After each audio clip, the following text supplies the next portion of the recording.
त्यहाँ चाहिँ मन्दिर छ उता यता चर्च छ बेंगलोरको मौसम हेर्नुस् यो पुरा सदाबहार बेंगलोरको मौसम एकदम पानी पर्ला भइरहेछ अहिले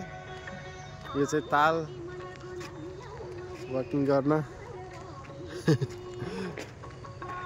ह्यापी दिवाली भनिदिनु होला है सबैलाई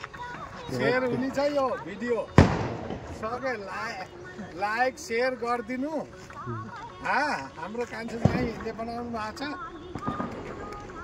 कहाँ हामी नेपाली कहाँ यार बेंगलोर इन्डियामा हाम्रो जन्मभूमि छोडेर चाहिँ यो विदेशको यात्रा भन्ने हो कि तेरि तपाईँलाई कस्तो लाग्छ कमेन्ट गरिदिनु शेयर गरिदिनु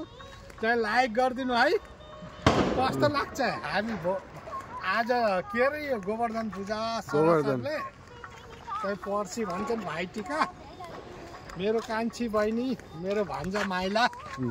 हाम्रो दिदी जेठी दिदीको छोरो यता चाहिँ यता जानु यहाँ मेरो कान्छा यो चाहिँ कान्छा अहिले भिडियो बनाउनु भएको छ ल हेर्नु ठाउँ यस्तो छ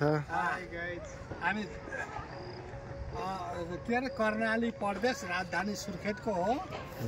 चाहिँ हामी उहाँबाट यहाँ हेर्नु त हाम्रो जब गर्ने मौकाले भेट चान्स भएको मेरो माइला भान्जा यहाँ सबै बहिनी ज्वाइँ कान्छा ज्वाइँ हुनुहुन्छ त्यही भएर यसो सेयर गरौँ घुमौँ भनेर यहाँ मोज मस्ती गर्न आएको भने हेर्नु होला बेंगलोरमा धेरै ल ठिक छ।